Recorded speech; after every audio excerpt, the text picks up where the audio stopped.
Assalam Assalamualaikum warahmatullahi wabarakatuh. Kami dari kelompok 5. Di sini saya akan sedikit memaparkan makalah hasil diskusi dari kelompok kami yang berjudul Teori Normatif Media.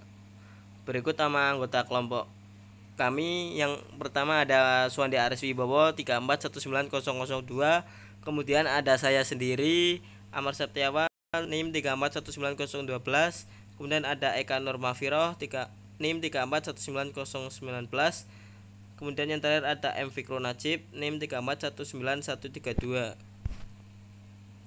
Nah, di sini ada poin-poinnya. Yang pertama akan dijelaskan pengertian teori normatif media.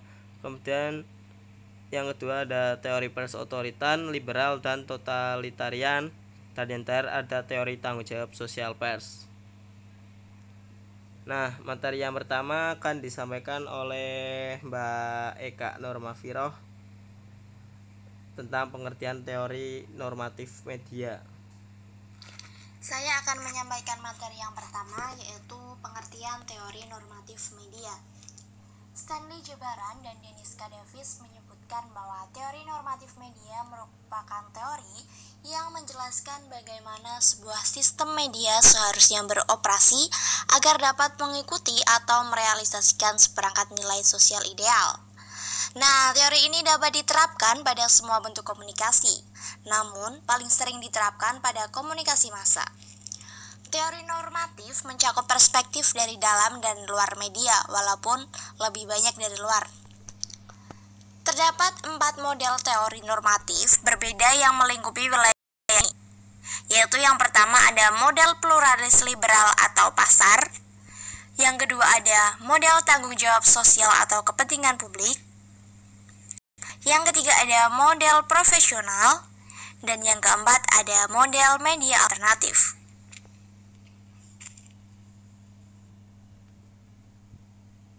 Nah, untuk materi yang kedua akan disampaikan oleh saya sendiri, yaitu sistem pers Indonesia dan teori pers otoritan, liberal, dan totalitarian. Setiap negara memiliki sistem pers sendiri-sendiri dikarenakan perbedaan dalam tujuan, fungsi, dan latar belakang sosial politik yang menyertainya, nilai filsafat dan ideologi suatu negara. Juga telah berperan besar dalam memengaruhi sebuah pers. Ini berarti bahwa sistem yang dikembangkan juga berbeda, termasuk di dalamnya adalah sistem persnya. Sistem pers Indonesia adalah sistem Pancasila. Apa yang diberitakan oleh pers harus bisa dipertanggungjawabkan pada masyarakat, dan adapun tanggung jawab itu ada satu dasar ideologi, yakni Pancasila. Sistem pers Indonesia mendekati teori tanggung jawab sosial, akan tetapi sistem pers Indonesia tidak identik dengan teori tanggung jawab sosial. Setidaknya ada 4 kelompok besar teori pers, yakni sistem pers otoriter atau autoritarian, sistem pers liberal atau libertarian, sistem pers komunis atau marxis, dan sistem pers tanggung jawab sosial atau social responsibility. Yang pertama, sistem teori pers otoriter. Teori ini lahir pada abad ke-15 sampai ke-16 pada masa penduk pemerintahan otoriter. Pada teori ini, media massa berfungsi menunjang negara dan pemerintah dengan kekuasaan untuk memajukan rakyat sebagai tujuan utama. Sistem pers otoriter berpandangan bahwa kedudukan negara lebih tinggi daripada individu dalam kehidupan sosial. Kemudian yang kedua ada teori pers liberal atau libertarian. Teori ini berkembang pada abad ke-17 dan ke-18. Teori pers liberal berpandangan bahwa manusia pada dasarnya mempunyai hak-hak secara alamiah untuk mengejar kebenaran dan mengembangkan potensi bila diberikan kebebasan menyatakan pendapat. Kemudian yang ketiga ada teori komunis atau marxis.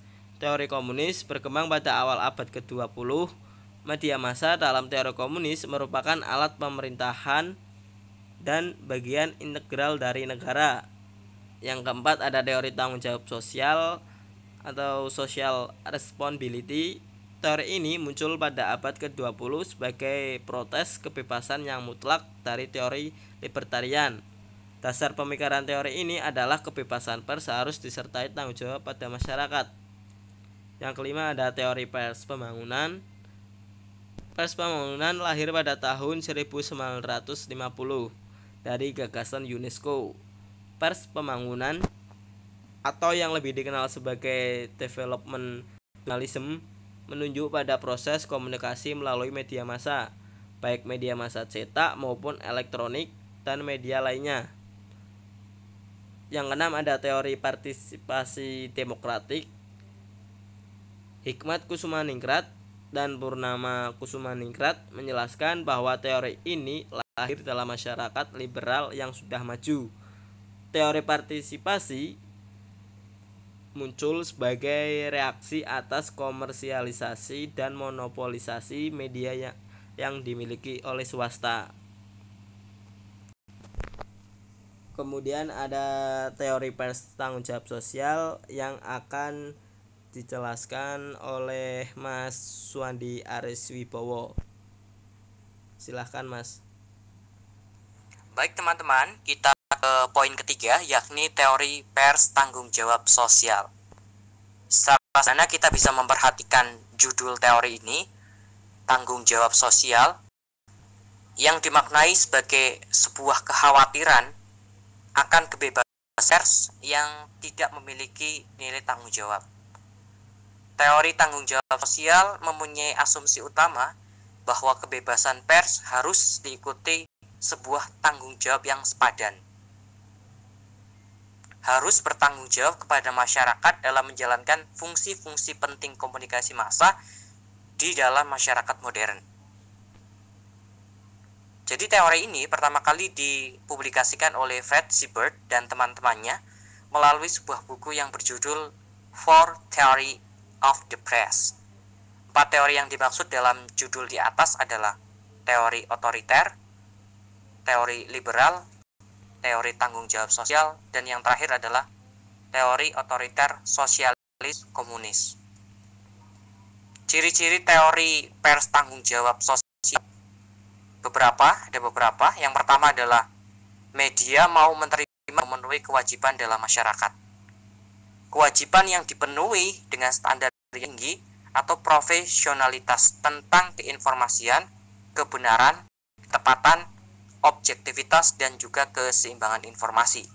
Media juga harus mandiri dalam mengatur dirinya sendiri, independen, dan di dalam kerangka hukum serta lembaga yang ada. Media sebaiknya menghindari segala hal yang menimbulkan kejahatan, kerusakan, atau ketidaktertiban umum, atau penghinaan terhadap kaum minoritas etnik maupun juga agama. Media hendaknya bersifat pluralis dan mencerminkan kebinekaan dengan memberikan ruang untuk mengungkapkan setiap individu, memberikan sudut pandang dan hak untuk menjawab. Masyarakat memiliki hak untuk mengharapkan standar prestasi yang tinggi dan profesionalitas untuk kepentingan bersama.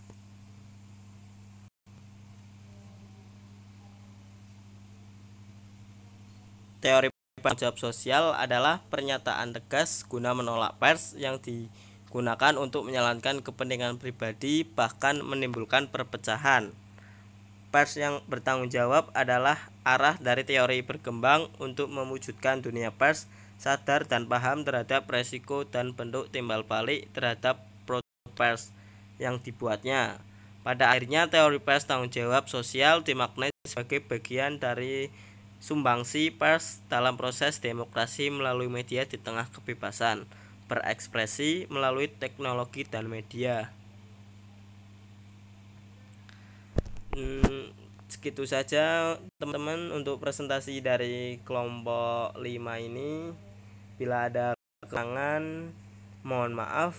Jika teman-teman ada yang mau ditanyakan silahkan bisa mengisi di forum e-learning. Sekian dan terima kasih. Wassalamualaikum warahmatullahi wabarakatuh.